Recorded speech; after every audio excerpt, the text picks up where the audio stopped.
the "I didn't realize you liked me that way" deal. Because it's one thing to receive McDonald's, but an entirely other thing to know that they woke up early to face the world and bring you McDonald's breakfast still hot in the bag. Appreciate you.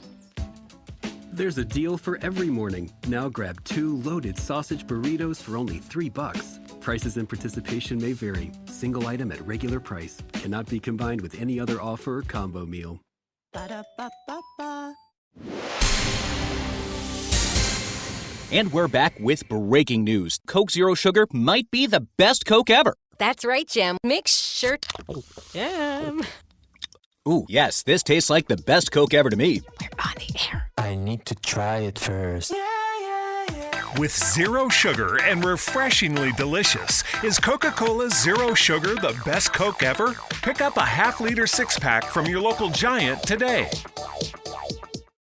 Hello, everyone, and welcome to Scary Time.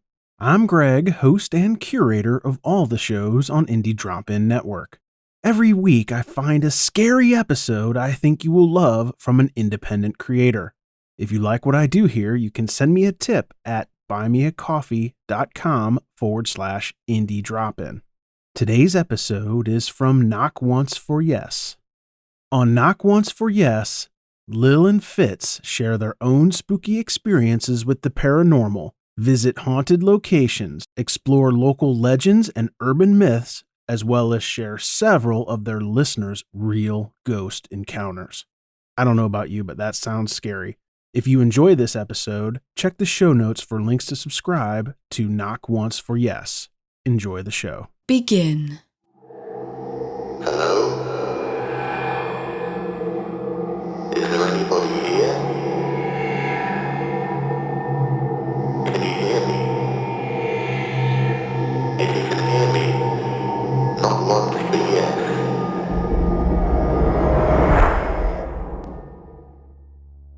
Hi, I'm Lil. And I'm Fitz. And you're listening to Knock Once for Yes. Welcome to 2022. We're still wrapped up warm here at Coffee HQ as winter is hanging on with all its might, and the sun still sneaks off early to bed. It won't be long before we'll be enjoying the sunshine much later, so whilst we still have the close dark evenings, what better to do than wrap up under a blanket in front of the fireplace and enjoy some ghost stories. So Fitz, what have we got coming up on today's episode? Coming up with this episode, we have a ghost with opinions on interior design and a paranormal convention for the age of that which shall not be named on the Paranormal Radar, listener stories from Kevin, Molly, Robert and Pat, and we travel to Hitchin in Hertfordshire in search of ghosts. But before we get stuck into all of that spooky goodness, we want to say a massive thank you to our latest patrons. Anne French, John, Robert Johnston, Kim Sacchio Kent, Kat, and Dale Crisp. And also thank you to Jess and Tom in Bedford and Pat Davies for making donations through Coffee. Thank you so much to all of our patrons, old and new, and Coffee supporters. We really couldn't do this without you. We're so honoured and grateful to have your support, and we absolutely love sharing all our weird and wonderful adventures with you through our vlogs, our Zoom meetups, and of course, our episodes. We're also excited to announce that we're now available on Repod. So Repod is a really new app, and it's a bit like a podcast player mashed with Twitter. We're trying it out because basically we think it's a really cool idea. I'm not that great at checking my Twitter and Facebook and all the social media stuff, but I do like to have the community. Like, our Coffee community is brilliant. You guys are amazing, and I love interacting with you. But this kind of gives us a place to have all of our episodes and our whole podcast feed, everything to listen to in the same places we can interact with you. Yeah, you can comment on the episode, you can highlight a bit of an episode that you like. So if you enjoyed a story or there's a funny thing you want to share with other people, you can just do a little clip and post that and tag people in it, much, again, like Twitter combined with a podcast player. It also allows donations and subscriptions. So whilst the app itself is free, you can listen to it, you can chat with us. You can also access all of our bonus content that we're currently hosting on Patreon. So if you're a Patreon subscriber, that won't affect your Patreon. We're not moving from one to the other. No. It's just another option. Mm-hmm. You can either use the Repod app to listen to our episodes and interact with us completely free. The app has no charge. But if you want to be a supporter, you can do a very similar thing to how you can on Patreon currently. You can donate to support us, and then you get access to all of our bonus content. So yeah, we're not stopping Patreon. No. You can still keep subscribing on there if you're currently a Patreon subscriber.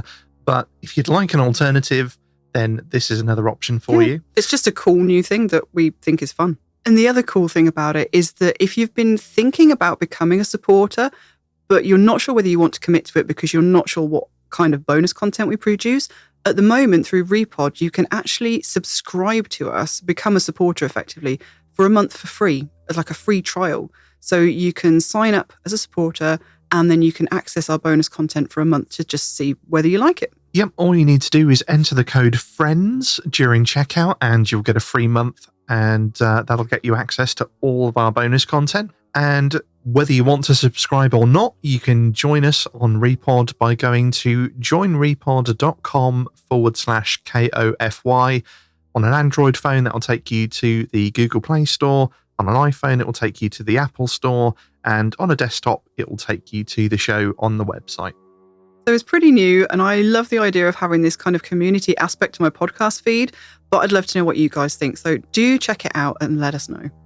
And whilst we're on the subject of supporting the show, if you are a patron and you're expecting some physical rewards, we had a little bit of a hold-up. Yeah, we thought we were being really clever, and we came up with this awesome idea of making fridge magnets as rewards, and we were really excited about it. We thought we'd get some really cool designs on there. We found a place to do them, and we ordered them, and now we have a ton of fridge magnet rewards, and then we realised we couldn't post them to anybody because we'd been utter numpties and we'd forgot to check the postage laws, and you can't actually legally post fridge magnets without wrapping them in like 2 centimetres of package, which is a lot of packaging. Yeah.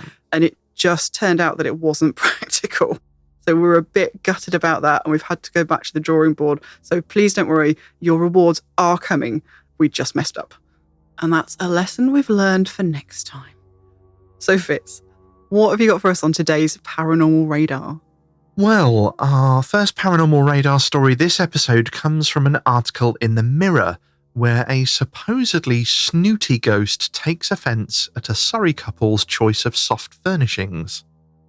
Now, I don't know if it's the journalists themselves or someone else at The Mirror that writes the subheadings, but they really went all out to try and make this one sound as dramatic as possible, declaring that a snooty ghost sent furnishings flying around the living room. I'm sure that I don't need to tell you, dear listeners, that the actual video is just a tiny, tiny bit less dramatic than they might have led you to believe. And before I go on with the story, I just need to interject a little to say that this story highlights a couple of issues with the modern paranormal field in my eyes. The first is more of a reporting issue than a paranormal issue, in that newspapers and websites want readers and viewers, so they do feel the need to over-egg the pudding and make things sound a little bit more exciting than they might be in the cold, hard light of day. In this case, furnishings flying around the room is a bit of an exaggeration, as, to make a long story short, a cushion falls off the sofa. Is that it? Is that all? I haven't seen this. I am being a little bit facetious, but not by much. I'm not sure that we'll ever solve the problem of papers trying to make things sound more exciting than they are, but it also highlights another issue in the reporting of paranormal events. What, if anything, can we believe? In this case, Warren Passmore was woken one night by his wife Donna, who believed she was hearing sounds coming from downstairs. She showed him a short clip from one of their security cameras that showed a cushion falling from their sofa. Unimpressed, Warren went back to sleep, but when he woke in the morning, he took another look at the video. Like me, he found the video a bit odd. Now, take a look for yourselves, and as usual, it will be linked in the show notes on the website. It is very short and shows a cushion lying on the edge of the sofa. What's strange about it is that the cushion spins slowly a bit, pauses, and then continues to spin off the edge of the sofa.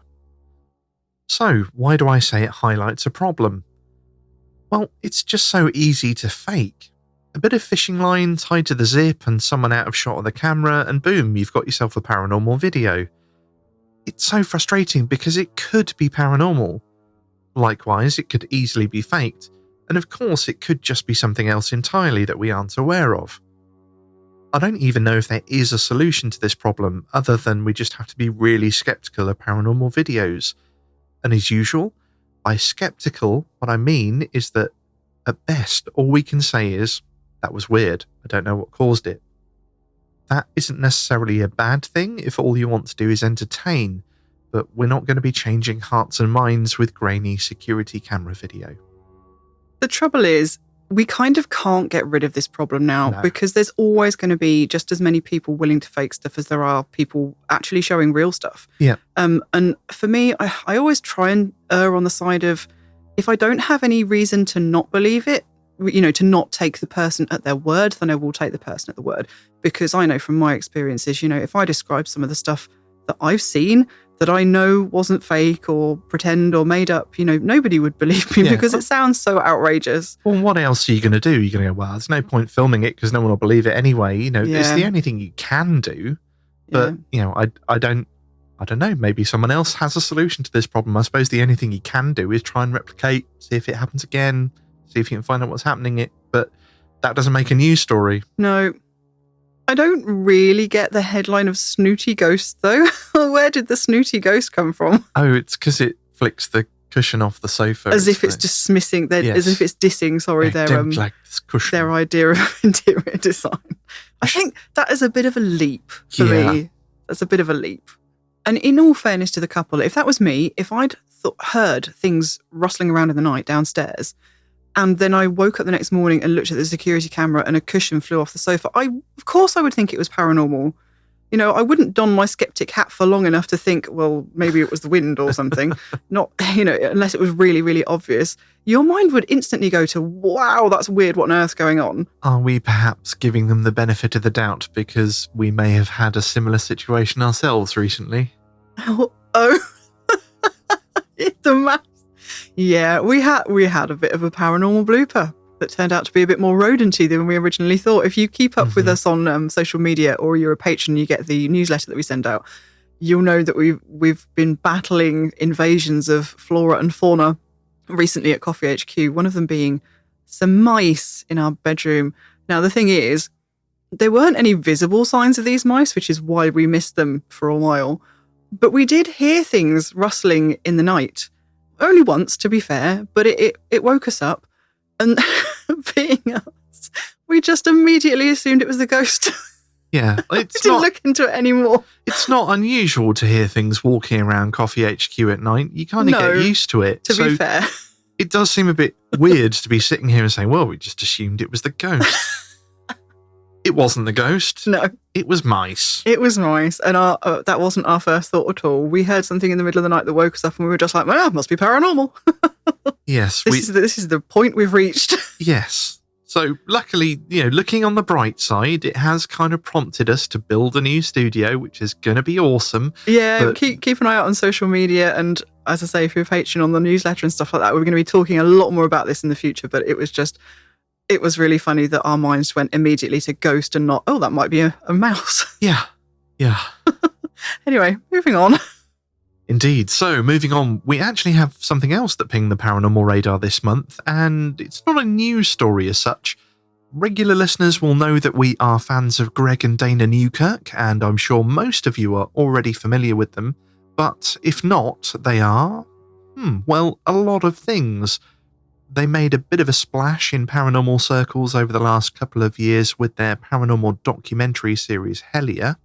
You may also have seen them on your teleboxes in things like Kindred Spirits and Haunted Salem Live, or even in person at paranormal conventions and events. They also run the Travelling Museum of the Paranormal and the Occult, which features a collection of haunted or otherwise paranormal related items that they display at conventions across the US and sometimes further afield. Now, with that which shall not be named going on, in-person conventions and events have been cancelled left and right, and this can be a bit of a problem if your job is attending these events in person. Not ones to sit on their laurels, the Newkirks decided that if they couldn't go to conventions, they'd bring the conventions to us by hosting an online paranormal convention called PhenomenaCon. This year will be the third such PhenomenaCon, and it will be taking place from the 25th to the 27th of February. Featuring guests such as Adam Berry and Amy Bruni from Kindred Spirits, Mark Pilkington from Mirage Men, Cliff Barrackman from Finding Bigfoot, and many others from the world of the weird and spooky, it looks like it's going to be an awesome weekend. And best of all, you can attend from your sofa and your gym jams. Perfect. For those of us not in the US, each day's events will be available to view for 16 hours after the live show, so if you aren't going to stay up till dawn like us, you can watch at a time to suit you. Yeah, I think this is the third PhenomenaCon they've put on now. This is going to be our first time attending, so we're pretty excited. But the way they've set it up, you don't sort of purchase a ticket as such. What you do is you subscribe for 1 month to their Patreon at the $15 level. And that gets you not only a ticket to the whole weekend, which, to be honest, in itself is amazing because $15 for a ticket to a whole weekend of content is like really good value. But it also means that you're a member, you're a supporting member for a month. And that means you can access a month's worth of their online back catalogue of all their bonus content, which is really cool. And by the way, this isn't a hashtag ad. We're not involved. We're literally just supporters. But one of the really actually good things, the silver linings, if you will, to come out of that, which will not be named for us, has been stuff like this. Online events, online conventions, things that we never would have been able to attend before. Like we could never go to a US paranormal convention and see all these speakers speak in person. That just was something that was not accessible to us at all. And now we get to join in from our living room at a price we can actually afford, which is just amazing. So, of course, the only drawback is if you're not on US time, as we are not, it might mean some late nights if you want to stay up and actually join in with all the chats and Q&As and stuff like that. That's not really a problem for me. I've booked a couple of days off of work so that I can stay up till silly o'clock in the morning. But if you can't, as Fitz said, they're going to be replayed for 16 hours after the event. So hopefully everybody should have time to catch up. Yep, they'll be replayed up until the start of the next day's event, so you can catch up right until the next day begins. And as usual, I'll be putting links to this in the show notes on the website so you can check out the full list of people attending, and they should hopefully have some times up there to let you know when it's starting and how you can tune in. If you do go and you're in the Not Once for Yes Facebook group, we could always have a little chat between ourselves as well. Yeah, definitely. That could be fun. Like we could get the whole coffee community that are attending, having a little chat, maybe set up a post just for that. It would be fun. Yeah, definitely. Like a spooky pajama party. Well, with all that said, I think it's time to grab a brew, grab a blankie, settle in. It's story time, listeners. And this first one is from Kevin. Now, I will freely admit that many of the things in this story are rather hazy, as this occurred when I was maybe 10 or 11 years old, and I personally do not believe in the supernatural, nor do I think there's anything that cannot be explained by the machinations of one's mind. This event, if you want to call it that, occurred at my grandparents' summer cottage late in July as a child. This cottage was located high up on a ridge of what you could call a small peninsula. They had always made sure that the forest and all that goes along with it was kept as natural as possible. That meant a lot of mosquitoes. Forest mice and larger animals roamed around freely, and I truly loved spending time at this cottage. However, there was one thing that always made me nervous. You see, this summer cottage lacked an indoor loo, and instead there was an outhouse quite far from the main building. Being young with a far too active imagination, I dreaded walking there in the middle of the night, and still to this day, I cannot fathom why the loo was that far away and deep into the woods. I mean, realistically, it probably wasn't that far away, but it sure felt like a trek as a child. Lying in my bed at night, I could hear my parents and grandparents talking in the other room. Muffled voices, but reassuring that they were out there until I fell asleep. That is when the urge to go to the loo reared its ugly head. I mustered my courage and informed my parents in a tired voice that I was going to the outhouse. A normal occurrence, and they simply acknowledged it with an okay. In this area, raccoon dogs and foxes are quite common, and the short walk to the outhouse was always nerve-wracking, their eyes gleaming in the moonlight as they shifted around and away from you. To me, it felt like they were watching me, following me, which in hindsight they probably were, but without any ill intent. It was after my visit, and on my way back in the darkness with these eyes following me, that things started getting just a bit odd. Walking on the small path while keeping my eyes on those peering back at me, I saw my granddad walking silently towards me, a relief if I ever felt it. He stopped by the track as I walked up to him.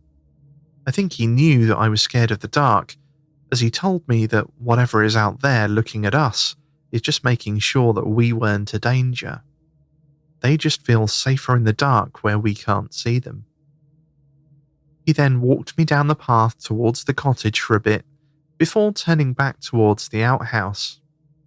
I watched him walk up the path as I walked towards the house myself, and to my astonishment, as I entered the cottage, there he was, sitting with my parents just chatting. I can still remember the confusion in my adolescent brain trying to process how he was here already. Walking up to my family, I asked how he'd made it back so quickly. Visibly confused, they informed me that he'd been there chatting the whole time. This realization sent shivers down my spine as I tried to explain that Grandad was just on his way to the outhouse and that I talked to him. I have no idea what my parents were thinking, but they told me that it was just my wild imagination and there's nothing bad out there. I truly cannot remember, but I doubt I slept much that night. Thinking back on it, some questions arise. Why did I not hear him walking, legs brushing against the blueberry plants on that path? Why was he walking me towards the house and consoling me? And why did he seem so real if it was just my imagination? Whatever the answers are to these questions, one thing is for sure. It made the walk back from the outhouse a lot less scary on that night. And thank you so much to Kevin for sharing your experience with us. This is a peculiar one. I mean, we've had a lot of examples of things like doppelgangers, Vardogers, seeing people arrive home before they arrive home, that kind of thing. But this is a little bit different even from that. It is, isn't it? I really love this story. One, because it does that traditional, I don't believe in ghosts, but all awesome stories come from. But it also just goes to show that these sort of experiences don't have to be terrifying. No. Like, this was a really comforting thing. This was somebody saying, don't worry, it's fine. And walking them back to the house and then just disappearing. It's like that was its purpose, to reassure, to comfort. And in many cases, that's all these things are, or seem to be. Though I am glad that we've got an indoor loo. I mean, always. But yeah, you're right. I mean, I love it for the fact that it's, whatever this thing was, it was just trying to help. Mm-hmm. But of course, we love to label things, and you can't help asking the question, but what was it? We can't give it a convenient label. It's not a Vardoger. It's not a doppelganger. No. It's very unlikely to be a ghost, because obviously this is essentially the apparition of a living person that is only in the next sort of room. Makes me wonder if it's like a time slip or something, where he had an experience a different night when perhaps you stayed in bed and didn't get up and he saw you. Or is it like a projection of the person's consciousness? I don't know. I mean, we could go down so many rabbit holes, but it's a really interesting one to discuss. Indeed, but I really liked it. I loved that it was, it was a bit creepy, a little bit weird, but it was also very pleasant and comforting and Heartwarming. Heartwarming. I really enjoyed that one. Thank you. Slightly less heartwarming story this time, and this one is from Molly. My husband and I, along with our 3-year-old son and 12-year-old daughter, bought a home said to be built in 1860. Our son came downstairs one day not long after we'd moved in and told me Ebersol was in his room. Not knowing what he was trying to say, I settled him down to play. But another time he came downstairs at dark and told me that Ebersol came in the window and that he has no feet. Thinking it was a dream, I settled him again back in his bed and off to sleep he went. This Ebersol would appear every now and then. Our son once told us that Ebersol said his father had hurt him. My husband and I didn't know what to think, but it didn't appear that our son was frightened. I'd gone upstairs to his room many times and nothing seemed to be out of place, so we didn't know what we should do. The next time Ebersol appeared, I told our son to go upstairs and tell Ebersol to go away. It's your room. And he did. And he never saw Ebersol again. We now use his bedroom as a guest room, and there are people who say there's just something about the room they don't like. No Ebersol, just a feeling, although sometimes they do have strange dreams. And thank you to Molly for sharing that story. That there's nothing more creepy than a kid saying weird stuff. No, it's fun enough. Ebersol's in my room and he has no feet. I know. Oh my goodness. What? Oh, why do children say the most creepy things? We've got another one of those coming up later, in fact. But I had a look for the name Ebersol because the thing that strikes me is that it's a really uncommon name. In fact, I couldn't find any use of it as a first name. However, there are plenty of examples of Ebersol as a surname. And apparently it is a name that originated in medieval Switzerland. So it's got a long lineage. Mm-hmm. And back in sort of the 1800s, it wouldn't actually be unusual to refer to yourself by your surname. Well, I suppose it's still not today in some circles, rather than your first name. Especially if your first name is the same as another member of your family. Mm-hmm. That happened quite a lot. But that aside, it's such an unusual name. I can't see where a child of that age would have heard it to be able to repeat it. Yeah, it's not one you sort of come across often in fiction or that sort of thing either. No, if they had an imaginary friend or were just sort of, making things up, where on earth would they have got that name from to pluck that name out of the ether to use? I can't see that happening. Especially with the mother saying, we didn't know what he was talking about. Yeah. So it's not like, they were talking about it or they knew somebody that had that name or that sort of thing. No. So that, for me, that just adds another sort of level to that. Funnily enough, I didn't do anything quite as creepy as that, but when I was a kid, I apparently just turned around to my parents and said, I need a boy doll for my birthday and he's going to be called Philip. And they were a bit weirded out because we didn't know anybody called Philip. I was really, really young, like too young that I don't remember this at all. I must have been about 4. We didn't know anybody that was named Philip. They hadn't been talking about anybody that was named Philip. It was just, they couldn't understand where I'd plucked this name from. And I was so certain about it as well. This didn't happen around the same time as the Philip experiment, did it? I don't know what year the Philip experiment was. We're going to have to look that up. We're going to have to look. This would have been about... would be amazing. 85 or something, I guess. Okay, we're going to have to look this up after the episode. If the Philip experiment happened around 85... We'll find out. Yeah. We'll get back to you. But yeah, that was just a little nugget from my childhood of freaking my parents out somewhat. Well, moving on. We've got another listener story for you now, and this one is from Robert. My first experience occurred in my childhood home in Briar Hill, Northampton. I suffered with night terrors as a child and would often extricate myself from bed to sleep in my sister's room or on the landing outside Mum and Dad's room. One time I woke up on the floor in my sister's room in the early morning and there was a boy sat on the end of my sister's bed, staring into the open wardrobe. He was dressed in a sort of old-fashioned country style, woolen trousers, linen shirt, and a flat cap. He didn't move or really do anything, and completely disappeared shortly after I woke up. It was the only paranormal experience I had in that house, and at the time I wasn't at all frightened, just confused. The second experience I recall was at a sunrise on the Towers at Gwythian in Cornwall. A group of friends and I had camped there, and I'd had trouble sleeping.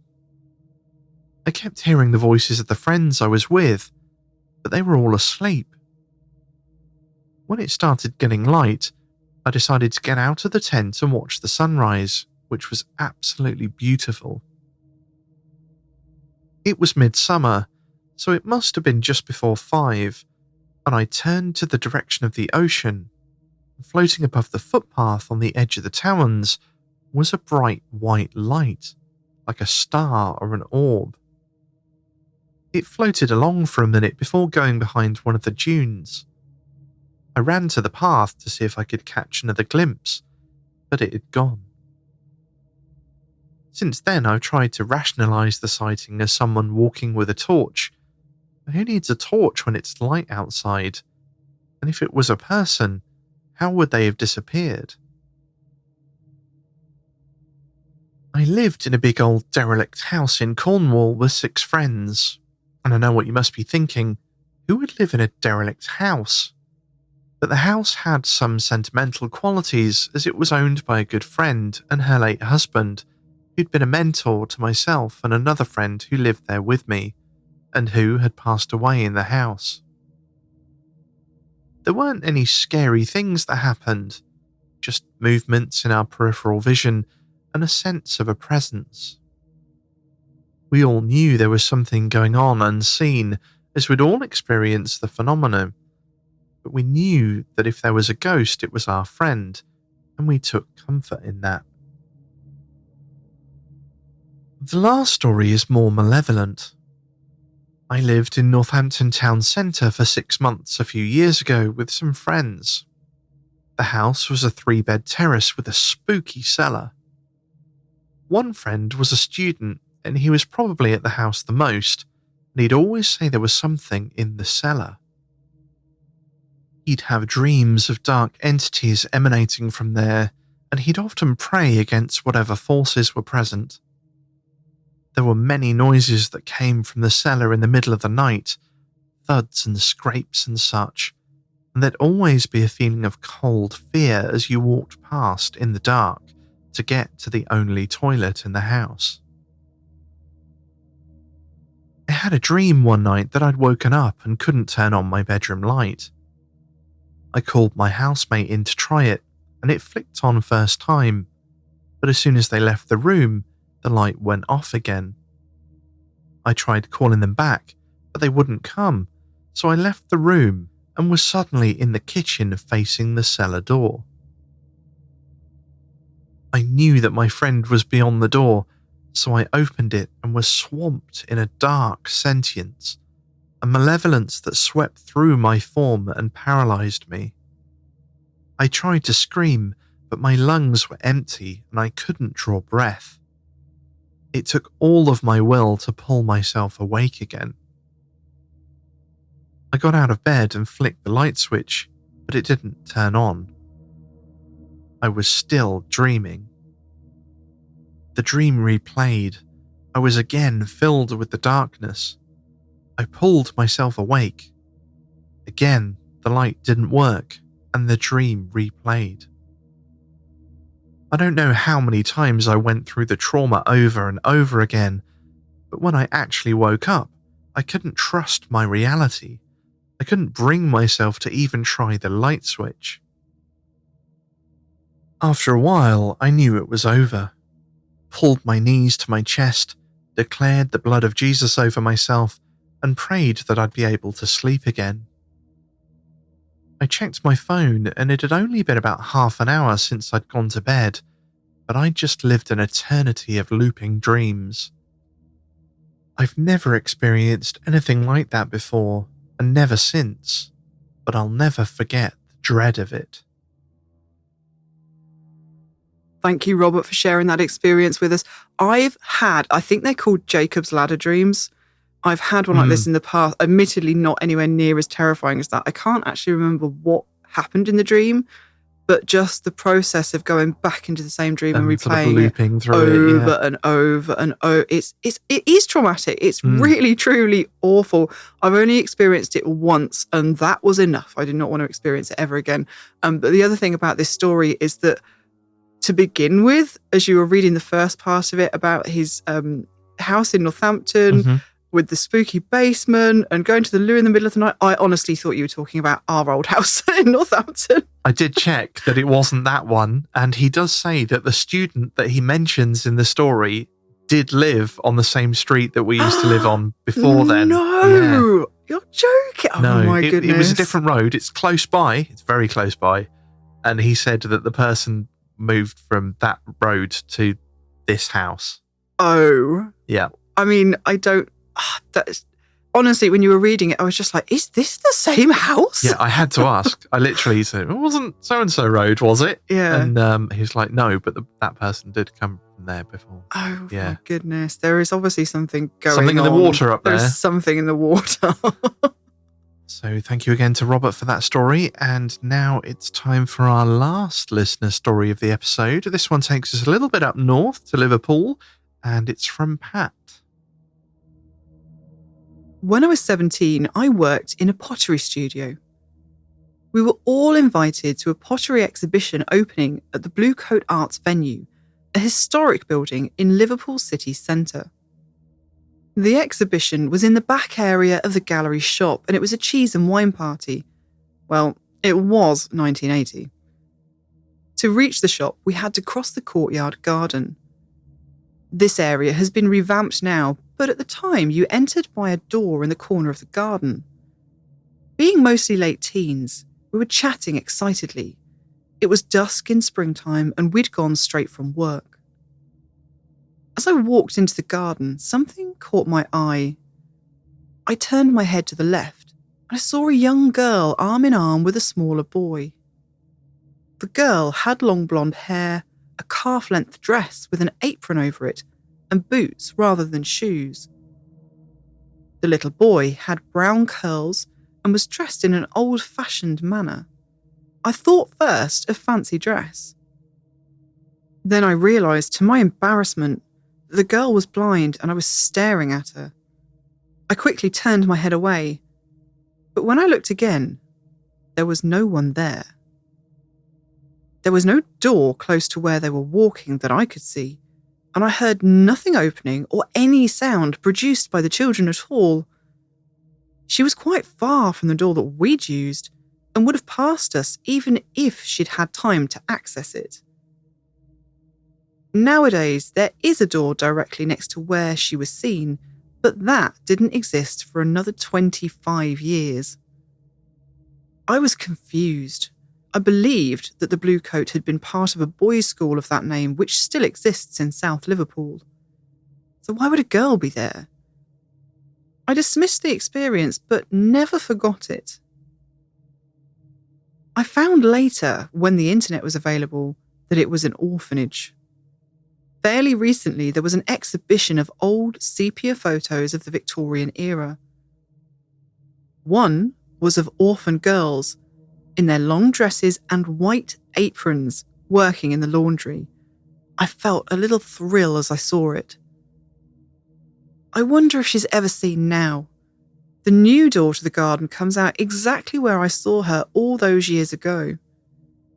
I was already very familiar with the garden before my sighting, but now think of it whenever I am there. I have a number of other stories, but I'll never forget the little blind girl and her companion enjoying the garden on a lovely spring evening. The "I didn't realize you liked me that way" deal. Because it's one thing to receive McDonald's, but an entirely other thing to know that they woke up early to face the world and bring you McDonald's breakfast still hot in the bag. Appreciate you. There's a deal for every morning. Now grab 2 loaded sausage burritos for only $3. Prices and participation may vary. Single item at regular price. Cannot be combined with any other offer or combo meal. Ba-da-ba-ba-ba. Hi, I'm Flo from Progressive. Being a baseball fanatic like me can be stressful. It's not all sports points and touchdowns. So Progressive is going to help you take your mind off your team for a moment. Instead of thinking about how they missed that goal point score, think about the Name Your Price tool from Progressive, letting you choose coverage options based on your budget, unlike your team that missed the end zone net area. Well, anyway, hope this distraction about Progressive's Name Your Price tool was helpful. It sure kept me from thinking about all those penalty balls. Yay, sports! Progressive Casualty Insurance Company and Affiliates. Price and coverage match limited by state law. And thank you to Pat for sharing that story. I can't imagine the excitement that must have happened when you saw that photograph. That's what I was thinking. I mean, that's the kind of the pinnacle. That's the thing you dream of happening, isn't it? For you to have seen something and then be able to corroborate the clothes that you saw and that kind of image, and know that it wasn't your mind randomly spewing something out. You see, I've got this image in my head, like I want that to happen to me one day, and I'm imagining, for some reason, I'm imagining myself as a Victorian gentleman with a pipe. A pipe? With a pipe going, by Jove, have you seen this? That's what you aspire to. Yeah, I think that Victoria chat I with do a pipe. have a pipe. I don't smoke anymore, but I'll have to keep it on me just in case it ever occurs. So and then you can whip it out specifically for that moment. Point at the photograph with it. With your pipe. Yes. By Jove, have you seen this? Yeah, I shall practice to make it more authentic. I look forward to the day that happens. And that is all the listener stories for this episode. Thank you so much to all of you that shared your experiences. And we're always looking for more paranormal encounters. So if you've had an experience of something spooky, then please do get in touch to share your story through our website at knockonceforyes.com. But fear not, for it is not the end of the episode. We are off to Hertfordshire and the haunted town of Hitchin. It's proving to be a bit of a long, cold and gloomy winter, and we haven't yet managed to get out and about very much. For this episode, we're rewinding a little bit to a visit we've been meaning to share with you for a long time now. So, we are excited to finally bring you our paranormal postcard from haunted Hitchin. We didn't travel too far from home for this one, Hitchin being only about an hour away at the top end of Hertfordshire. The peculiar story that drew us down to Hertfordshire in the first place actually lay a few miles south of Hitchin. But as we'd be passing through, we couldn't resist planning a stop-off in the ancient market town, and soon discovered that it had an ample helping of ghost stories of its own. So, on a blisteringly hot summer's day, we clambered stickily out of the coffeemobile into a worryingly generic-looking town car park. And, not yet having our bearings, or indeed a map, we veered off instinctively for the cool and leafy-looking churchyard we could just spy ahead. But we needn't have worried. Generic-looking the car park may have been, but that was where the identikit modernised market town trope ended. So many of England's historic market towns have inescapably been chipped away at over the years, suffering cannon fire and deliberate demolition in the Civil War, taking bomb damage in World War II, not to mention natural disasters, town fires, and the all too often destructive stomp of modernisation. All of this unfortunately resulting in these towns, once a glorious mishmash of architecture, being reduced to a wizened high street of 70s concrete shopfronts, with the same rota of chain stores repeating itself endlessly across county after county after county. But we were pleasantly surprised to find that Hitchin seemed to have escaped the worst of this. Stumbling out of the car park, squinting into the blazing sunshine, we almost immediately found ourselves faced with what must be one of the most picturesque and probably most photographed spots in Hitchin. Standing at a columned stone balustrade over the calmly rippling River Hiss, we looked across at a scene that could have graced the box of a jigsaw puzzle simply titled British Summertime. Families picnicked on the vibrantly green and neatly mown banks of the river, seeking shade from ancient willow trees that bowed their supple branches down to kiss the water. And behind it all rose the warm yellow sandstone edifice of St Mary's Church. Now, you may have noticed, dear listener, that we often begin our exploration of a new place at a church, and there's a good reason for this. It's usually the most visible and easily identifiable building in an unfamiliar location. It's well marked on almost every type of map, and therefore a fantastic place to get one's bearings or to regroup at later. But very often, the church will also mark the centre of the town's beginnings. So it's not only a great place to start an exploration on foot, but also a great place to start an exploration through history. The name Hitchin and that of the River His, which runs through the town, seems to have evolved from a tribal name mentioned in a 7th century document called the Tribal Hidage, which was a list of English kingdoms. The tribal name is spelt Hicce, and I've heard it pronounced variously as Hicka, Hitchy, or simply Hitch. The written records of the town really start to appear when Offa, king of the Mercians, established a monastery at Hitchin in the year 792. Sadly, this first incarnation of the building only lasted just over 100 years before it burned down, and at this point the resident monks decided to move on to nearby St Albans. But this was only the first of the religious structures that were to grace these grounds, and by the time we reached the Domesday Book in 1086, records show that the site had been rebuilt as a church. For the next 200 or so years, this church suffered a volley of calamitous events that all resulted in sufficient destruction as to require partial or complete rebuilding. In 1115, it took damage from a great windstorm. In 1292, it was struck by lightning. An earthquake hit the church in 1298, and in 1304, the roof collapsed. As a result, most of what we can see today dates from the 14th and 15th centuries, although keen eyes will spot some Roman brick worked into the structure from one of the rebuilding efforts that repurposed building materials from the nearby abandoned Roman town of Verulamium.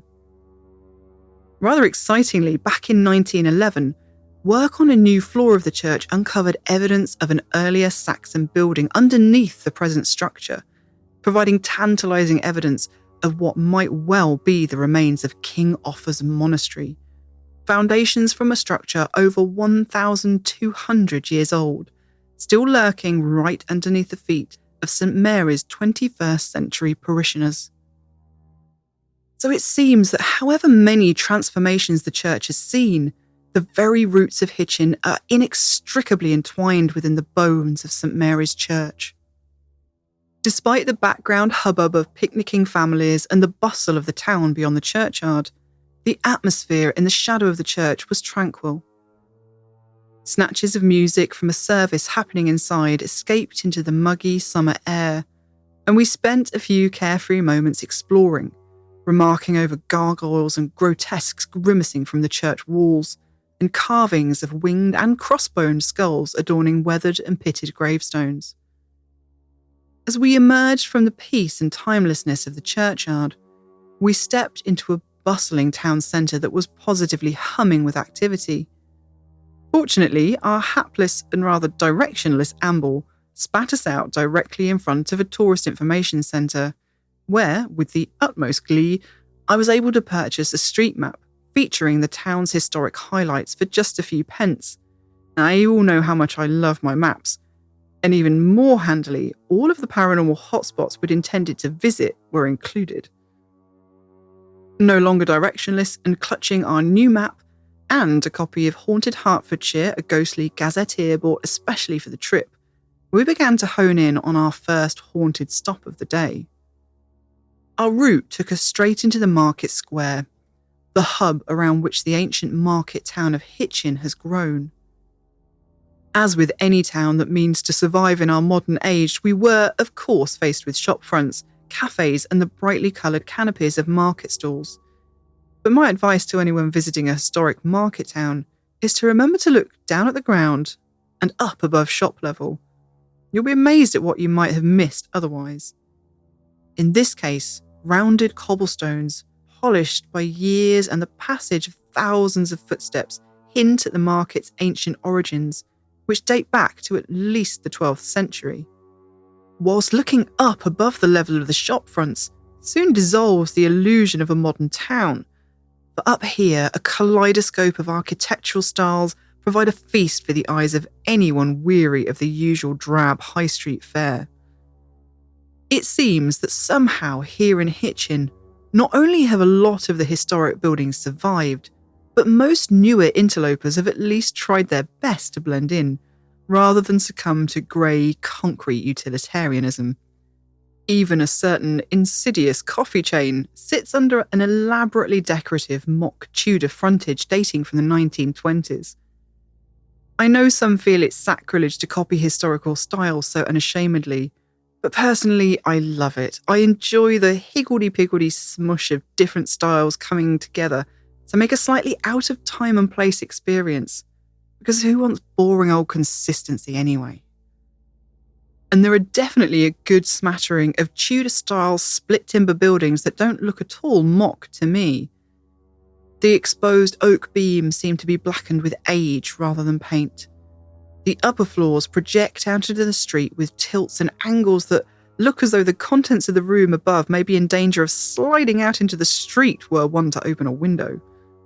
The gravity of walls bowing and sagging with the weight of years, pulling the tiled roofs into haphazard undulations. If it's mock, it's certainly got me fooled. And either way, I think it's glorious. And it was not far from one of these gloriously wonky split timber buildings that we found our first paranormal stop of the day, the Sun Inn on Sun Street. The Sun is itself a glorious mishmash of history. The red and blue brick frontage with its tall sash windows hails from the 18th century, but a prominent sign on the entrance of the hotel declaring the name of the bar within as the Cromwell gives us a hint of the inn's more distant past. In fact, the original building dates from around 1575, and back in those days, the street upon which it stood was known as Angel Street, not Sun Street, because at that time, the most popular hostelry in town was the Angel Vaults Inn, whose premises had entertained King Henry VIII, no less. The Sun Hotel was just an opportunistic upstart, built after the Angel Inn suffered fire damage in the early 1500s, and its regular customers were ripe for the purloining.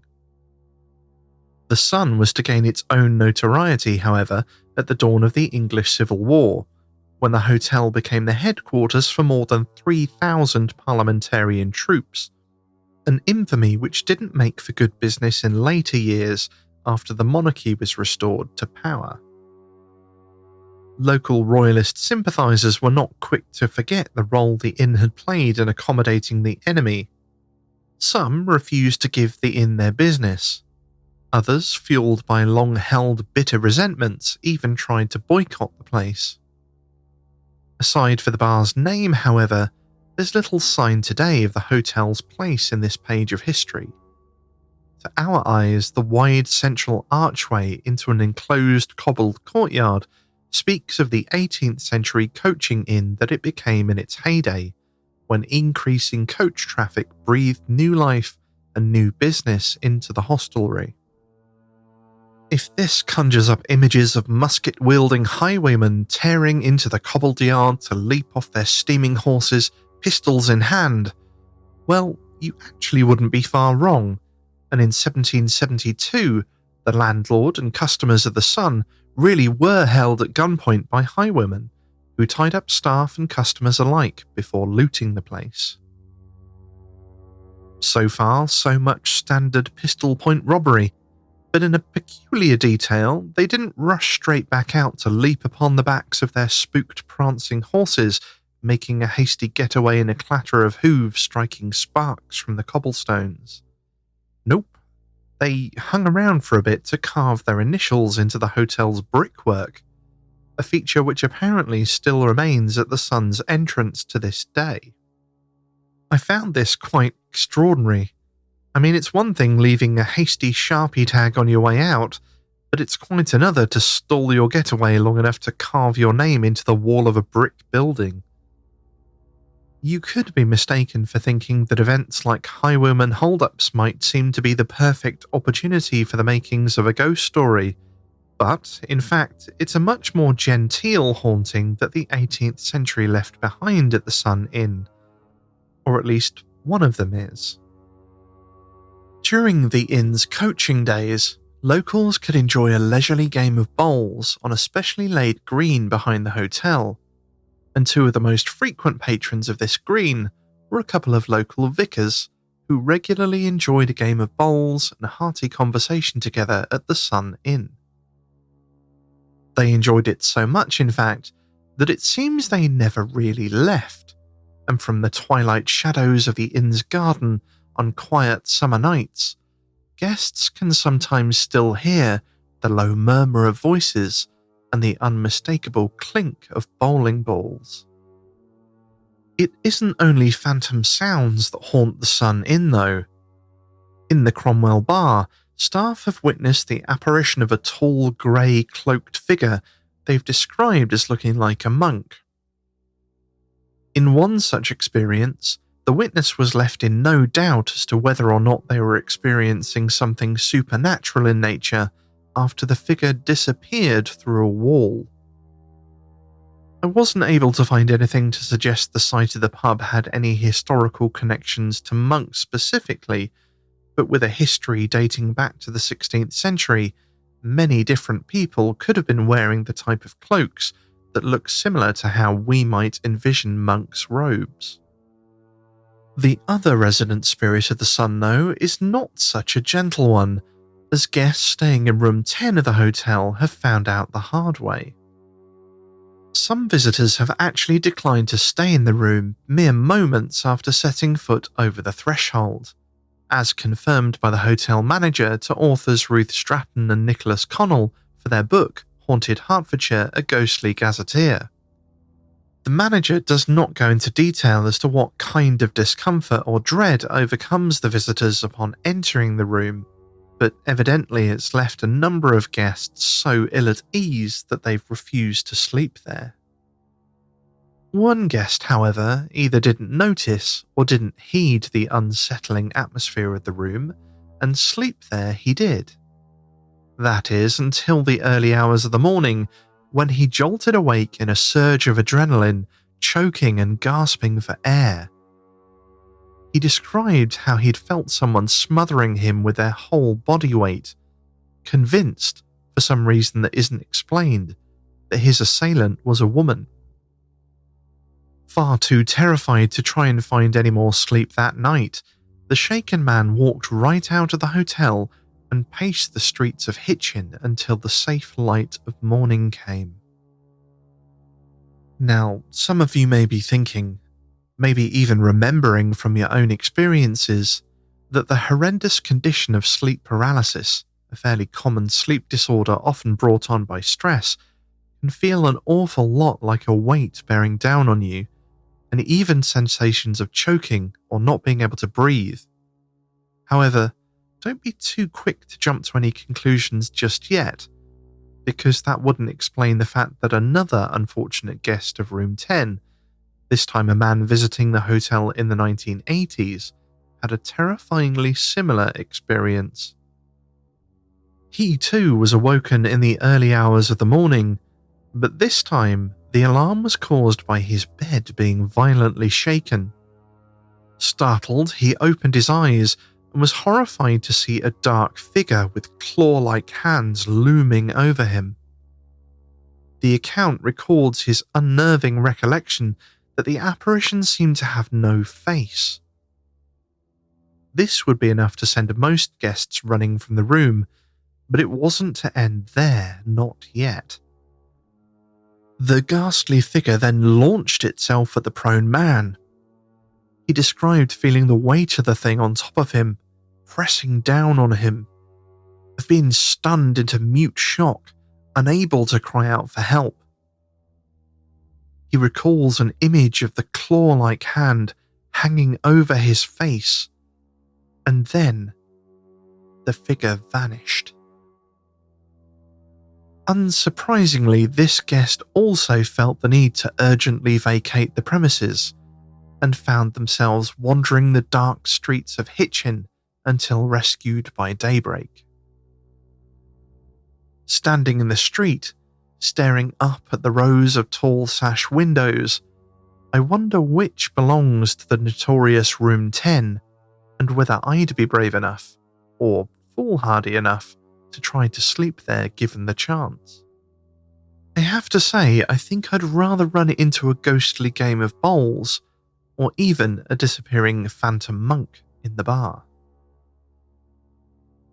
But we have plenty more haunted locations to get to yet, and so we move on, heading down Sun Street, passing by the new incarnation of the Angel Vaults Inn, a homage to the original inn which had once given the name of Angel Street to this very road.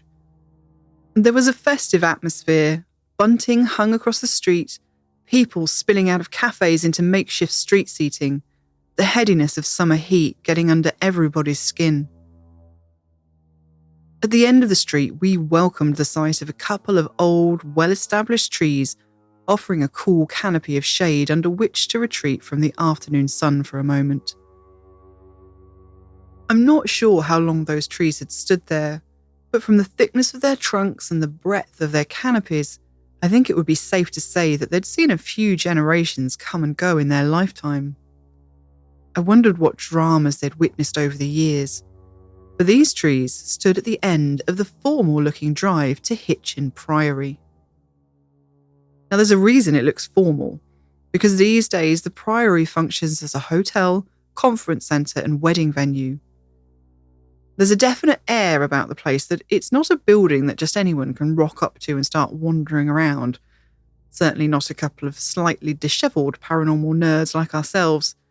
And the signs and notice boards outside back up our suspicion that we're not going to get much of a peek at the Priory today. We make a gallant effort to see if there's any way we can ferret out a viewpoint that will give us a glimpse. But after exploring every potential nearby public footpath, accidentally walking right out of Hitchin and generally getting hot, bothered and even more dishevelled, we had to concede defeat, winding up right back where we started under the shade of the trees on the Priory's drive, where we mollified ourselves by sharing some of the ghost stories that sprung from the walls of this old place. The origins of Hitchin Priory date back to 1317, when it was founded as a Carmelite friary of St Mary, and the building continued to serve as a priory all the way up to 1538, when the dissolution of the monasteries resulted in it being sold into private ownership, and so it remained for around 400 years, until it passed into the hands of Hitchin County Council. With the first 200 years of its life spent as a friary, and the potential for discontented souls of friars thrown out on their ears by Henry VIII hanging around, one might quite rightly expect some phantom monks to be roaming the grounds of the old priory, but it actually seems to be female apparitions that are sighted most often. Even during the long period that the priory was owned by the Radcliffe family, an ownership which lasted from 1553 to 1964, there were tales of a grey lady apparition haunting the property. And, according to the aforementioned ghostly gazetteer, one curious soul even went to the local newspaper asking for anyone with knowledge or information regarding the spirit to come forward. But the first description of an encounter with one of the priory's resident spirits doesn't quite seem to fit the stereotypical grey lady bill.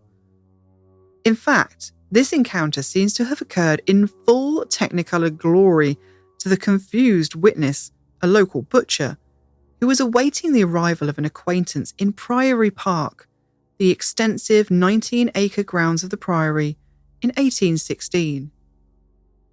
As the man was standing, expectantly awaiting his companion, he realised that he was being approached by a woman in a red cloak and black hat. Not knowing who this could be or why she was coming towards him, he glanced away, maybe to see if she was heading towards an unnoticed person behind him. But by the time he looked back, she had vanished. Somehow, there was suddenly just no sign of her, and yet there was nowhere she could have gone to vanish from sight so quickly.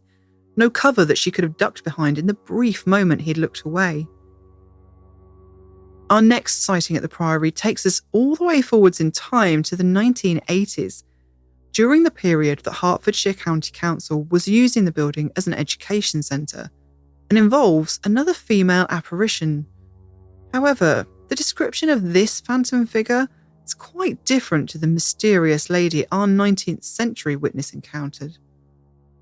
This time, the witness was a member of staff, the assistant caretaker, who was going about his usual duties on the top floor of the boys' wing one afternoon, when he was perplexed to experience a sudden icy chill creep through the room, along with the inexplicable feeling that someone was watching him. He could feel the presence of another person and looked about him in confusion, knowing full well that he should have been alone.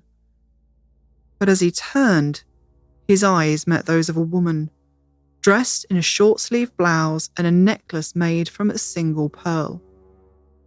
Not such an unusual description, you might think, were it not for the fact that only the top half of the woman was visible, and she appeared to be floating above the stairs at the end of the corridor. But the most famous ghost story associated with Hitchin Priory is one of lost love, the grief of a couple whose future together was cruelly snatched away from them, still resounding through the quiet, still streets of Hitchin after dark. The tale takes us back to the English Civil War and the role Hitchin played as a parliamentarian stronghold, meaning that a certain royalist cavalryman who was very much in love with a maid working at Hitchin Priory would quite literally be risking life and limb were he to make a clandestine visit through enemy territory in order to meet with his love. But love makes us reckless, and the pair longed to be together. So the cavalryman risked it all and went under cover of night to Hitchin Priory. Unfortunately for our star-crossed couple, his movements were not stealthy enough, and he was discovered by parliamentarian troops who mercilessly chased him down and slayed him. Some say that on certain summer nights, you can still hear the clatter of his horse's hooves through the streets, the echo of his desperate attempts to flee resounding through the ages.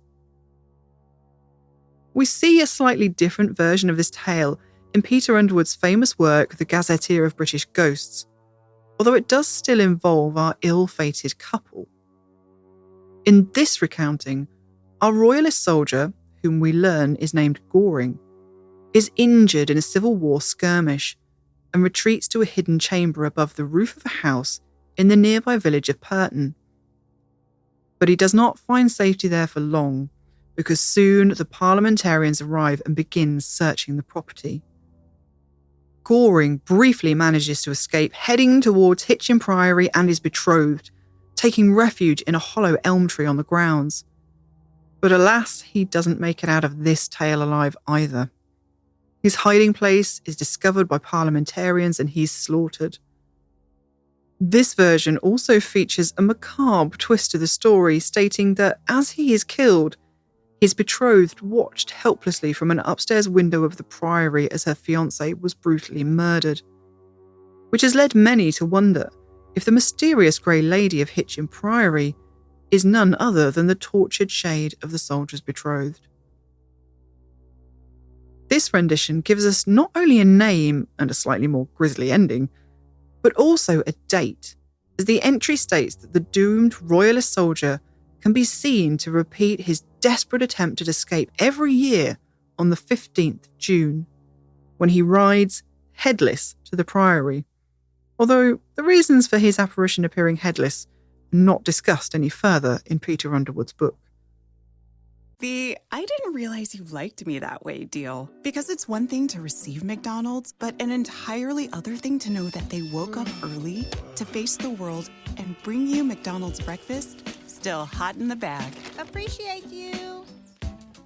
There's a deal for every morning. Now grab 2 loaded sausage burritos for only $3. Prices and participation may vary. Single item at regular price. Cannot be combined with any other offer or combo meal. Ba-da-ba-ba-ba. Family. It looks a little different for everyone. For some, it's mom and dad. For others, roommates who feel like family. And for others, it's your significant other, their golfing buddies, your children, a high school soccer team starting lineup, and oh look, they're all taking you up on the offer to stay for dinner, really testing the limits of that phrase, the more the merrier. But no matter where you call home, Geico makes it easy to bundle and save on home and car insurance. Easier than making 3 frozen pizzas and assorted frozen veggies into a cohesive meal. After our rest under the cool shade on the Priory's lawn, we have just one more place to visit on our walking tour of Hitchin town, and it takes us up the road to a building that once played a pivotal role in the history of education. But to paranormal investigators, it's probably better known as the Dead Street School. A very dramatic sounding name, I'm sure you'll agree, but it hasn't been fabricated just for spooky effect. The road we're walking along is now named Queen Street, but until the 19th century, it really was called Dead Street, and it was not a nice place to live. The street was at the centre of Hitchin's poor district, consisting of a warren of narrow streets and overcrowded slums with no sanitation.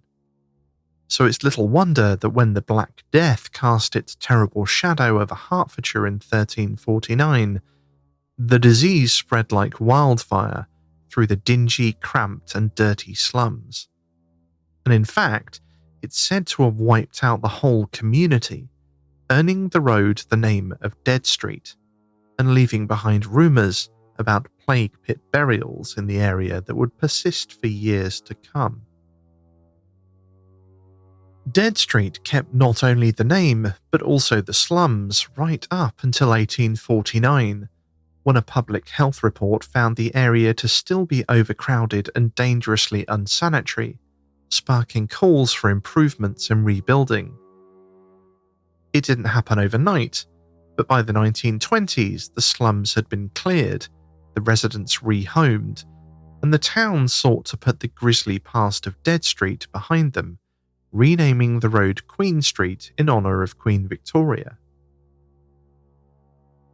This might seem like enough notoriety for one street all on its own, but the trail of ghost stories we're following takes us along this street to an unassuming Victorian brick building housing a museum. The British Schools Museum, in fact. Now, as much as I love history, I can't say that a museum showcasing and recreating the environment of a Victorian school would be my first choice to visit. Maybe the memories of the schools I attended in my formative years were just too traumatizingly fresh, all of them being themselves housed in Victorian-built schoolhouses. We may have had a more progressive curriculum. After all, I'm not quite that old. But I certainly experienced the Victorian lack of central heating, the dark, imposing classrooms, the drafty windows and cold, empty fireplaces, wooden desks with their stained inkwells, now unused and collecting pencil shavings, the outhouse toilet blocks with their strangely water-repelling tissue paper, and the clinical smell of carbolic soap. But unhappy school memories aside, even I can't resist the slew of ghost stories knocking around the walls of this unique building. And it really is unique. Many of the rooms of this schoolhouse have been faithfully restored to show the real schoolrooms that existed within the building throughout the centuries. One of these is a Lancasterian schoolroom, and it's the only surviving example in the world.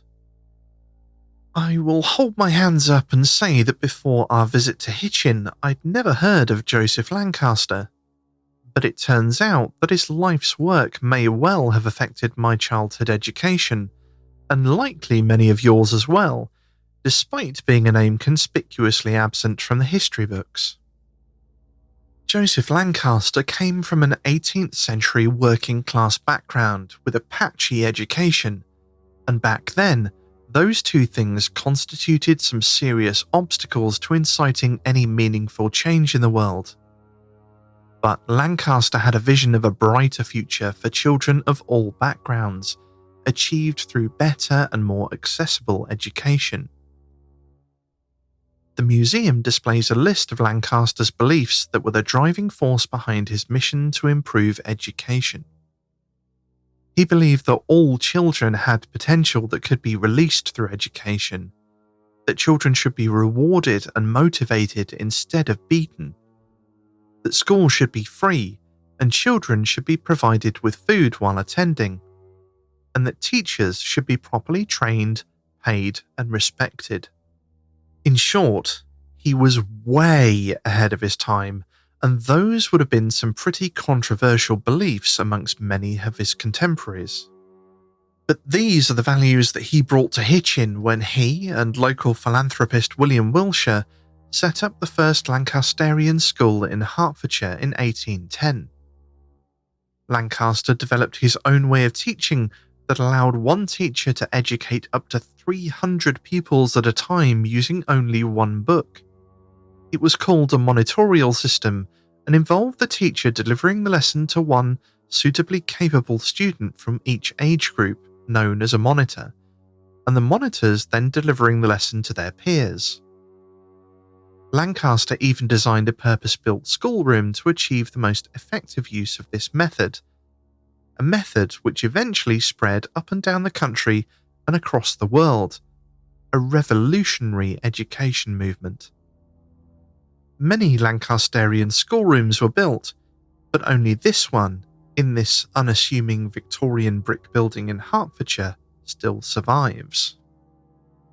We often think of schools, especially 19th century schools, as unhappy places. But maybe with Lancaster's system of encouragement and reward, this school on Dead Street actually holds happy memories for many of its long-dead pupils. There are certainly plenty of unexplained sightings seeming to indicate that not all the pupils who pass through these halls have entirely left. The Lancasterian schoolroom isn't the only room recreated in the museum. The building was in use as a school right up until the 1960s, so some rooms are recreated with the desk and inkwell setup that many of us find more familiar. And from these areas, staff report hearing the noise of desk lids slamming, furniture being dragged, and the eerie sound of children laughing from empty and locked rooms. The unexplained sounds of walking from an upstairs corridor when the building is supposed to have been shut up for the night have warranted after-hours searches to ensure no visitors have been accidentally locked in, but the searches always turn out to be fruitless. Several staff members have admitted to feeling very uncomfortable when locking up alone at night, and some have even felt an unseen hand tapping them on the shoulder. In a documentary produced by Hitchin TV, a local television production company, a member of museum staff recalled being told by a colleague of their strange experience. Whilst eating lunch in the museum offices one day, he was startled to see a small group of 3 or 4 children wearing what appeared to be Victorian clothing, staring in the window at him, almost as though envious of his sandwiches. He was so surprised that he turned to remark to his colleague, but when he turned back only a second later, the children had vanished without a trace. A slightly more disturbing account came from a visitor to the museum, or rather her young daughter. The visitor sought out museum staff after the incident to ask if the building was haunted. When she was asked why, the mother responded that whilst taking her daughter to the bathroom, the young girl had stared and pointed at something in the room, unseen to the mother's eyes, and asked, "Mummy, what's that baby doing in the corner?" Of course, there was no baby in the corner, or anything else for that matter. Why is it that children always say the most terrifying things? Pupils at the school during the 1950s reported hearing distinctive limping footsteps along a corridor above the infant school, and these ghostly footsteps have, for a long time, been associated with a previous headmaster of the school, Mr. Fitch, on account of him having a club foot and one leg shorter than the other, which many think would account for the odd gait of the disembodied footsteps. Fitch was the longest-serving headmaster of the school and lived in the adjoining headmaster's house on site, which still stands to this day and has been restored to look just as it would have done during Fitch and his family's residency. Mr. Fitch was headmaster to 3,333 pupils during his time at the school from 1854 to 1899, and even after he retired, he continued to live out his remaining years in the headmaster's house next door, until he passed away in the parlour in 1902. With so much of his life invested in the school, and with the added catalyst of his former home now once more looking unchanged from his and his family's time there, it's hardly surprising that his spirit is seen and heard about the place on occasion, with unexplained footsteps heard from empty rooms and shadow figures seen walking around upstairs. Perhaps more surprisingly then, the most vividly experienced apparition seems to be that of Mr. Fitch's wife. During recent years, a staff member was called out to the headmaster's house by a visitor, who informed him in no uncertain terms that they had just witnessed the unmistakable shade of Mrs. Fitch walking right through the kitchen. But the best part for any avid paranormal investigators who might be marvelling at the reports of all this activity is that not only can you visit the British Schools Museum, but there have also been paranormal investigations held there.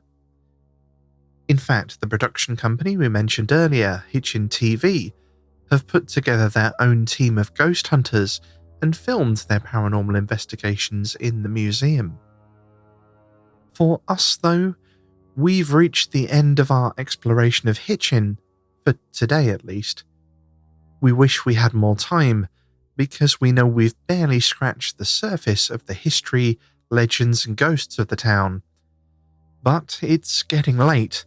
We're hot, weary and hungry, and we've got one more visit to make yet, and that's going to require a bit more legwork. We head back to the Coffermobile to get refreshed as best we can before driving 4 miles south of Hitchin to find a dusty scrap of a car park on the edge of Hitch Wood, just outside the village of Preston. This is as far as the car will take us towards our last stop of the day, and we must complete the rest of the journey on foot. So we check our map and find the public footpath that will take us to a ruined chapel in the woods.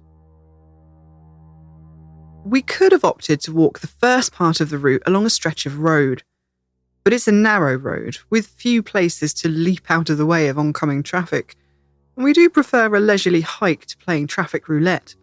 So we opt for picking up a section of the long-distance footpath the Hertfordshire Way instead. What we didn't realise was that this section of the trail is actually bridleway rather than footpath, and is mostly traversed by horses, not people, and from what we found, not many horses at that. So the path we find is not at all well-trodden. In fact, it's in full bloom, with shoulder-height nettles and brambles that grab and pluck at our clothes and skin like so many jealous hands. And we were quite grateful to tumble out somewhat scratched and stung into a much tamer field full of crops, from which we could see a mercifully clear and well-worn footpath, making a beeline for the edge of a small copse and our destination. Because this section of the Hertfordshire Way runs right alongside the ruined and haunted Minsden Chapel. You could argue that it was paranormal investigator and author Peter Underwood who cemented Minsden's place in the annals of paranormal history by including it in his widely referenced Gazetteer of British Ghosts and Ghost Hunter's Handbook. In it, he references the local legend that anyone visiting the ruins at midnight on Halloween will hear the phantom sound of the long-lost church bells of the chapel ringing out into the empty night. And, just as the sound starts to die away, anyone brave enough to still be hanging around will witness the shadowy apparition of a monk, solemnly walking from the ivy-covered archway to mount a set of stairs that have long since disappeared. In fact, these days, even the iconic ivy-covered archway from this famous ghost story has crumbled and fallen to ruin. But that's hardly surprising given that the chapel has been in a ruinous state since the 1600s. Really, it's more surprising that there's anything left of it at all. It's thought that there's been a chapel at Minston since the 11th century, based on a 1086 Domesday Book entry which lists a resident priest in the Minston Manorial Record, along with 8 villains, 2 cottars, and 6 serfs. For many years, the chapel served the farming communities of Minston and the nearby villages of Preston and Langley, as well as being a place of respite for pilgrims along their route to visit St Albans Abbey. Discovering this led me to wonder if anybody still made that journey today to the modern-day St Albans Cathedral, the oldest known place of Christian pilgrimage in the country, according to their website. And it turns out that the 192-mile long-distance trail that we'd very briefly picked up does indeed wend its way to the cathedral from here.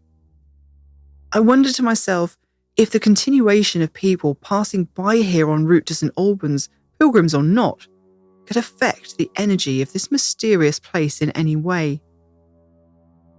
It's certainly been a long time since any pilgrims took their respite at the chapel, however, as by the end of the 16th century and the Reformation, attendance at the chapel had started to dwindle.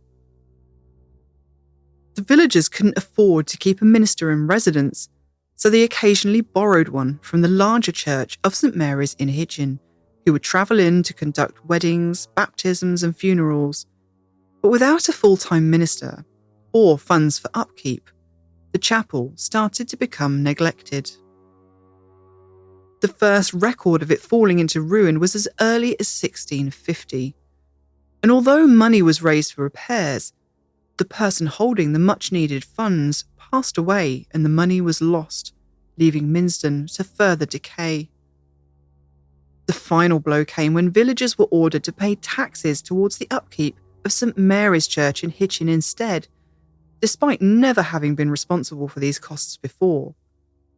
So with nothing left over to save their own chapel, Minston's fate was sealed. After that, the looting started.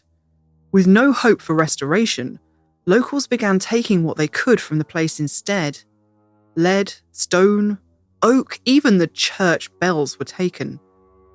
A villager from Langley was fined when the church font was discovered in his home being used as a sink. Some of the stained glass even found its way over to our old acquaintance, the Sun Inn at Hitchin. Oddly though, the locals were reluctant to give it up as a place of worship. Even reduced and stripped to an empty shell, with ivy creeping through holes in the roof and the stonework crumbling, weddings continued to be held here right up into the 1730s. The last wedding at Minston took a rather dramatic turn when a large chunk of masonry plummeted from the roof and nearly took out the curate delivering the ceremony. Fortunately, it narrowly missed his head and smashed the service book out of his hand instead. But from that moment forwards, it was deemed too dangerous to continue holding ceremonies there. I wonder what it was about the ruined chapel that kept the locals so enamoured of it, stripped and decaying as it was. By all accounts, they seemed to find a certain romance and mystery to the place, as discussed by local historian Reginald Hine in his book The History of Hitchin, written in 1929. In it, he states that he knows quite ordinary people who carry flints from Minston Chapel about with them wherever they go.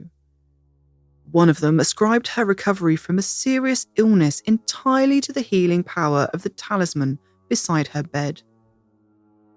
Maybe Hein himself found some healing power within the ruins of the chapel.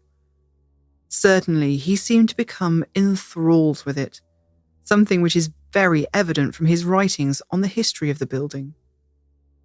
Something about it fascinated him, to the point where he appeared to feel a kinship with and a responsibility for the place.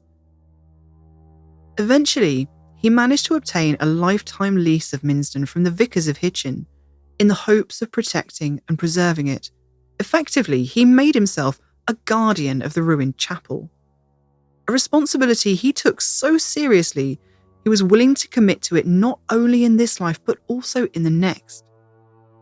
In The History of Hitchin, he threatens dire consequences for anyone intending to desecrate his beloved ruins, making clear his intent to continue protecting it even after his death, with the words, "Let trespassers and sacrilegious persons take warning, for I will proceed against them with the utmost rigour of the law.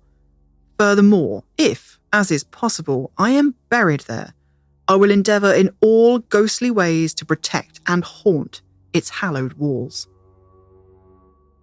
And that's not the only slightly spooky thing he included in his book. He also published a picture taken by a photographer friend of his, Thomas William Latchmore. The picture shows the overgrown ruins of the chapel, and within them, a translucent, cowled figure can be seen.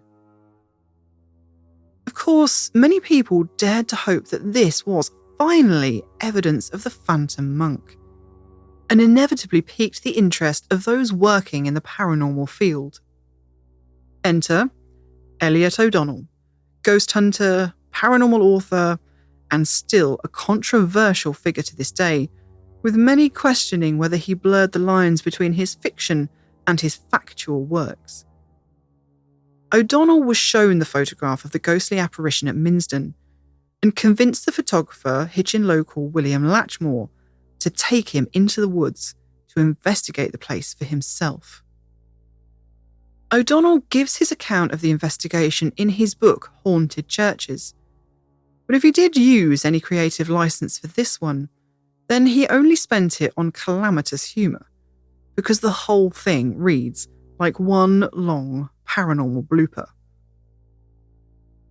O'Donnell enthusiastically embraced the spirit of the local legend for his visit to Minsden, arranging for the investigation party he'd rustled up to trek out to the woods in time for midnight on Halloween, to take advantage of, as he puts it, one of the nights of the year where denizens of the spirit world are believed to be in closest touch with the material inhabitants of this plane.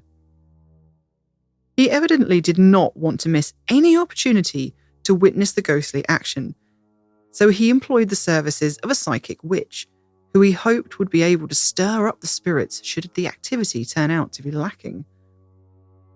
He did not, however, foresee that the good lady witch would embrace the spirit of the Halloween night just as much as he. Only for her, this meant arriving at the train station in full ceremonial garb, including high cap, cloak, and broomstick. These days, of course, no one would bat an eyelid at such an outfit at a train station on Halloween, or probably any day for that matter.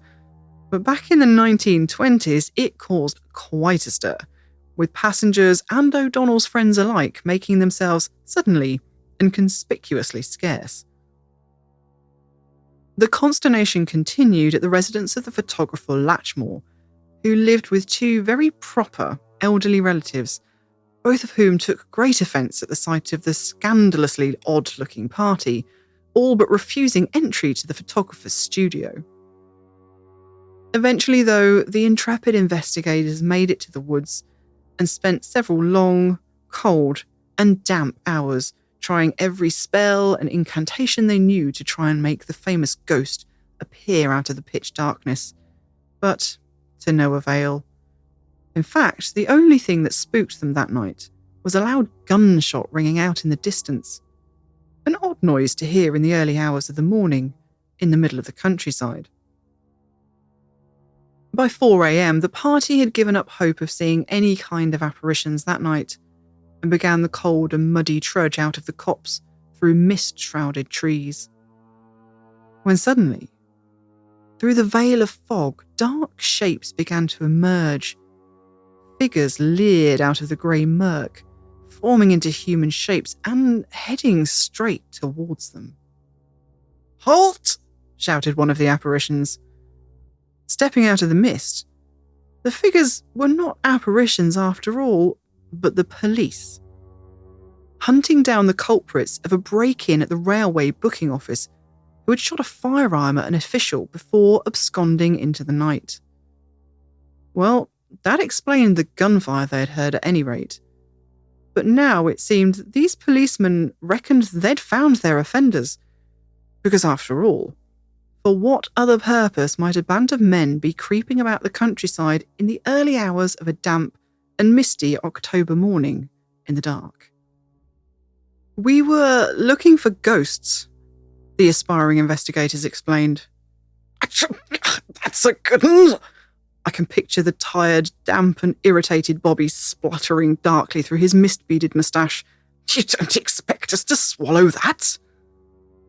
Unluckily, some of the group had fallen behind the main party, and these stragglers included the photographer Latchmore, the only local amongst them and the only one who personally knew the policeman, and could, therefore, vouch for their innocence. So the men had to placate the constabulary long enough for him to catch up and confirm the real reason they were abroad at such an unearthly hour with a cloaked woman wielding a broomstick. You can imagine there must have been a few eyebrows raised that night, and plenty of gossip over brews down at the station later. Having narrowly escaped an erroneous arrest, the troupe then had to deal with smuggling the witch back into Latchmore's studio under the noses of his decidedly Victorian aunts, who were, quite probably, the most terrifying aspect of their Halloween adventure. Surprisingly, though, this didn't put O'Donnell off making a repeat visit, but the next excursion went just as badly. Evidently, his previous investigation had become well-worn local gossip, and the residents of Minsden decided to prank the author, using a sheet draped to look like a hooded figure and setting off lights and explosions. So it seemed O'Donnell was doomed never to witness the ghost of Minsden. But what of the ghostly photograph that prompted the investigation in the first place? Well, unfortunately, that too was a prank.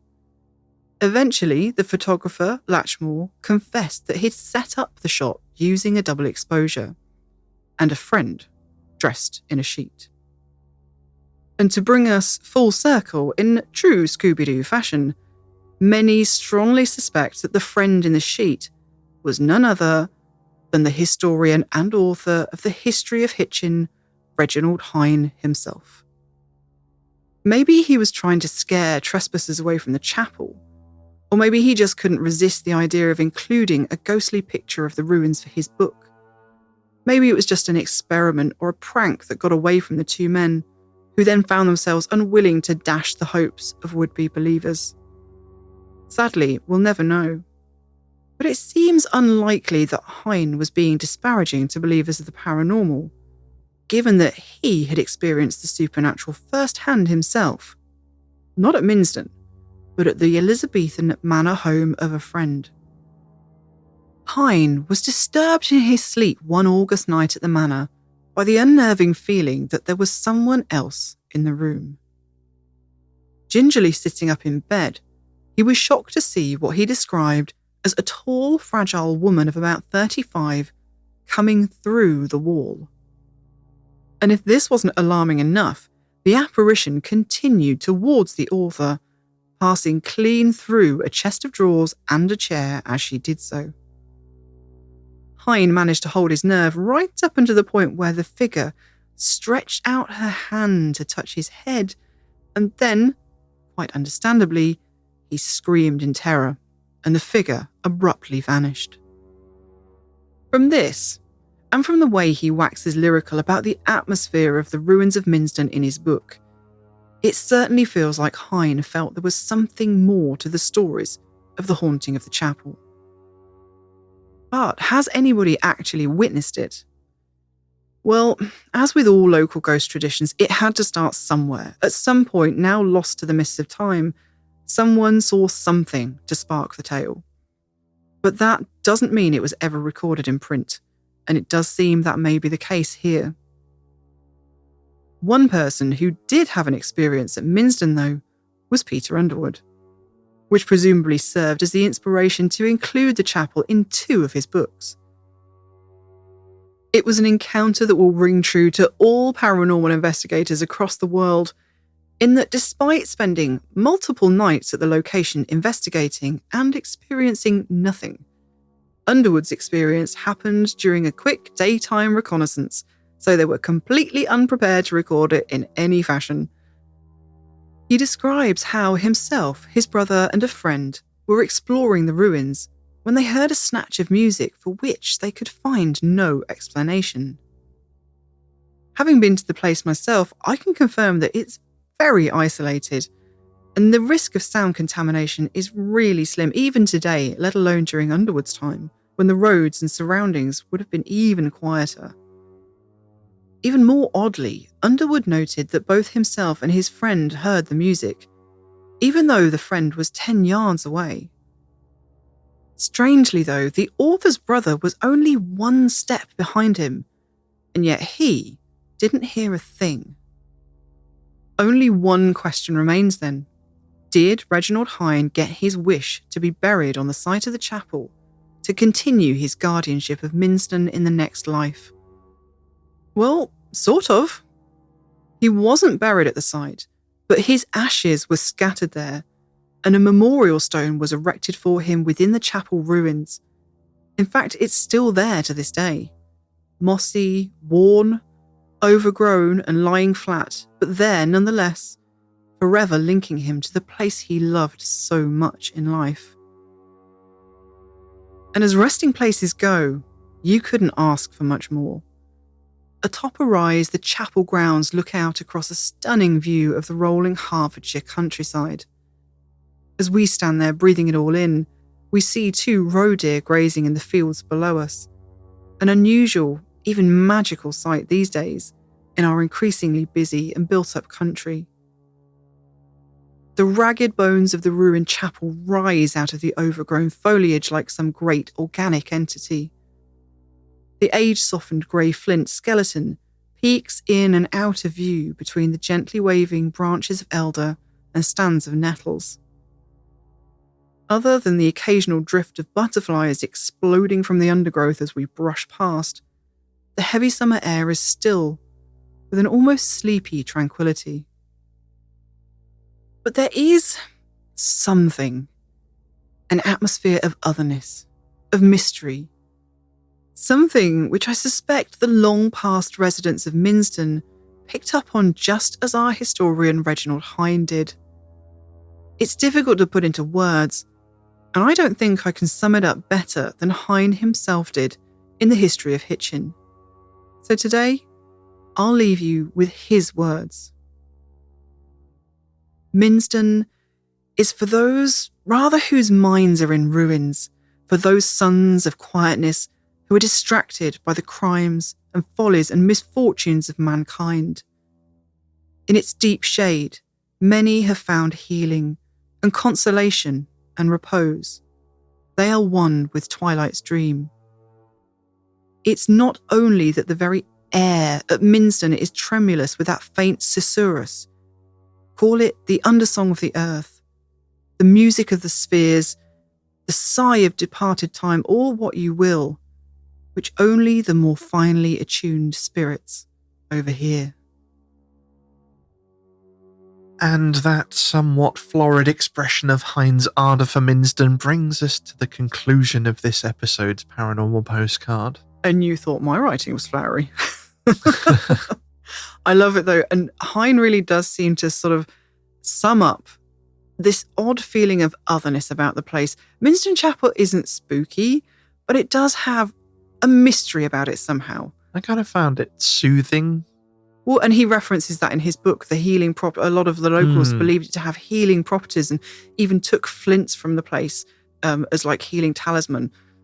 Unfortunately, although it was accessible to the public for years, we found a very recent newspaper article that says that Minsden has now been sold into private ownership, so you can't visit anymore, or at least you can't go into the chapel. But the Hertfordshire Way public footpath does run right alongside of the chapel, and you can see the ruins from the footpath. So if you want to go and visit, just use the public footpath. Don't take any flints, though, as healing talismans, please. We also want to say a huge thank you to Miss Scarlett on Twitter, who helped us with the research into Elliot O'Donnell's experiences at Minsden. Thank you so much. Sometimes it's really difficult to corroborate these experiences because we just can't own every out-of-print book that we need to conduct our research. But fortunately, the Twitterverse and the Hive Mind and our wonderful supporters came to the rescue for us on this one. Thank you, guys. Thank you so much. And that really is all we have time for this episode. Thank you to everyone that shared their stories with us. And don't forget that if you've got a story to share, you can get in touch through our website at knockOnceForYes.com. A huge thank you to our patrons and coffee supporters.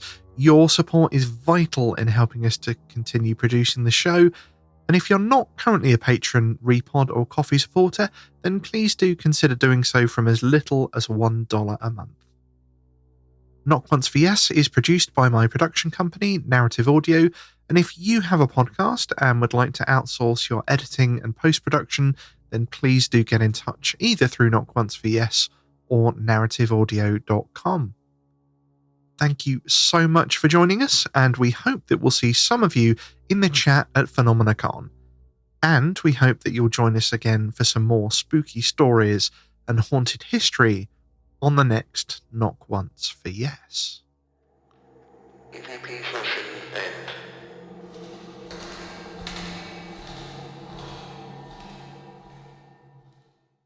Thanks again for listening to Scary Time by Indie Drop-In Network. Check out all of Indie Drop-In's shows at indiedropin.com. If you would like your show featured, reach out to us at Indie Drop-In on all social media or go to indiedropin.com. The "I didn't realize you liked me that way" deal. Because it's one thing to receive McDonald's, but an entirely other thing to know that they woke up early to face the world and bring you McDonald's breakfast still hot in the bag. Appreciate you.